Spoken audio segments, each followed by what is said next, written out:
More than 500 years have passed since the death of early Netherlandish artist Hieronymus Bosch, and his small oeuvre of some 30 known paintings and drawings still manages to completely beguile us, given the mind-blowing detail with which he animated horrifying hellscapes and outlandish creatures. We have to wonder, who exactly was the man behind these fantastical images? This is Several Circles.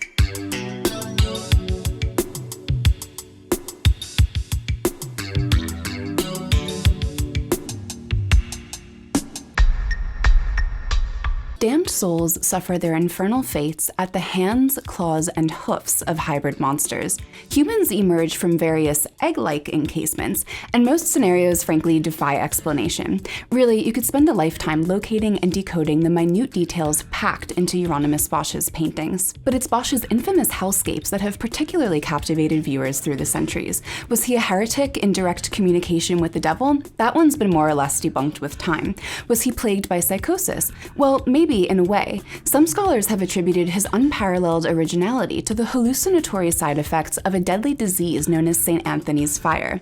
Caused by the consumption of a fungus found on rye seeds, St. Anthony's fire wreaked gastrointestinal havoc, led to convulsions, gangrenous rot in the limbs, and vivid hallucinations. In fact, the fungus's psychedelic properties would be used to synthesize LSD in the early 20th century, so it's a distinct possibility that Bosch unknowingly consumed some poisonous rye bread and took to the proverbial canvas, though most of his paintings are actually oil on wood. But the understandably common picture that his work tends to provoke, one of a tortured and reclusive genius toiling to record cautionary moral tales like some divinely appointed medium, is probably less accurate. From the nebulous narrative that's been pieced together, Bosch seemingly led a rather tame and comfortable life. Now, without any surviving diaries or letters to work with, few facts about Bosch are confirmed. His birth name appears in several forms, but from his real surname, Van Aken, historians have surmised that he came from an established family of painters. He probably received artistic training from his father or one of his father's brothers,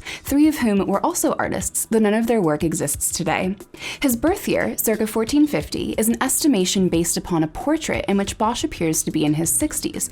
The portrait is from around 1516, the presumed year of the artist's death, which is how scholars have roughly calculated his lifespan. Furthermore, Bosch didn't date any of his paintings, which adds yet another layer of ambiguity to his timeline. We do know that he hailed from the Dutch town of Den Bosch, where he first appeared in a municipal record from 1474. We also know that he married a wealthy woman sometime around the year 1480, and that he enjoyed both career success and social respectability. Of course, these records bequeath nothing about who Bosch really was. His thoughts about art and what or who inspired such a radical body of work are mysteries left for us to merely speculate about. The artist is believed to have spent his whole life in the Den Bosch region, only straying as far as a neighboring town where his wife inherited a family house and land. A terrible fire tore through Den Bosch in 1463 when he was still a child, so the blazing infernos in his paintings may reference this traumatizing incident. Otherwise, Den Bosch was the prospering capital of a Dutch territory that belonged to the Holy Roman Empire, so it's possible that Bosch was familiar with his Italian Renaissance-era contemporaries, such as Leonardo da Vinci and Sandro Botticelli. Closer to home in the so-called Low Countries, Flemish and Netherlandish painters including Jan van Eyck, Hans Memling, and Petrus Christus established a Northern Renaissance of their own, also characterized by a significant move toward realism. Enter Bosch during this progressive time in art history with a wildly enigmatic painting style that employs elements of Renaissance realism, but exists worlds away from the practices of his peers.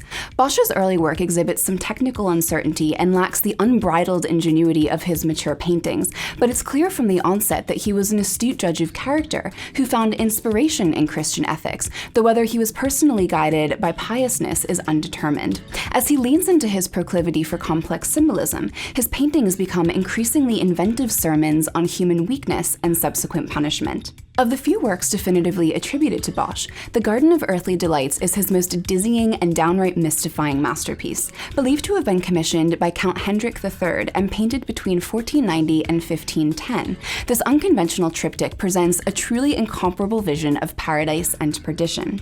If considered chronologically, the story begins with a grayscale painting of God creating the world. The oak panels then open to reveal three interior paintings, which are typically read as a linear narrative from left to right. right. God presents Adam to Eve amid an Arcadian landscape inhabited by birds, beasts, and sea creatures.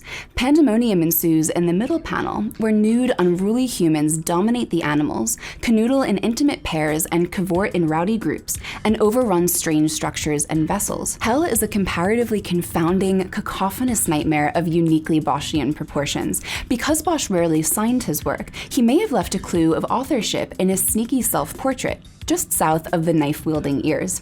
The theories about what Bosch was endeavoring to communicate here are both plentiful and inconclusive, to say the least. Despite the tragic fates of his faltering subjects, the Garden of Earthly Delights still feels weirdly celebratory. Bosch did belong to an elite religious order called the Brotherhood of Our Lady, which indicates at least some level of devoutness, and many of his other religious paintings are without the humorous profanity of his more secular magnum opus. So whether Bosch was a devoted Christian, a sardonic provocateur, or a bit of both is difficult to say.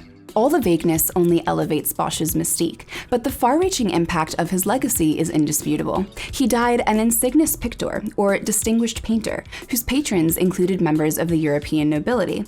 After Bosch's death, King Philip II of Spain acquired the Garden of Earthly Delights, and it's said that he studied it vigorously as a reminder to stay on the straight and narrow. Bosch's idiosyncratic style naturally prompted several followers, the most famous of whom was Peter Bruegel the Elder, one of his generation's greatest painters. 4 centuries later, the Surrealists would regard Bosch as an early progenitor. Today, his work remains an extensive influence on visual culture, permeating everything from high fashion to everyday wear, contemporary art, and beyond. Thanks for watching Several Circles. Don't forget to subscribe for more videos about the lives and work of extraordinary artists from across history and the present day.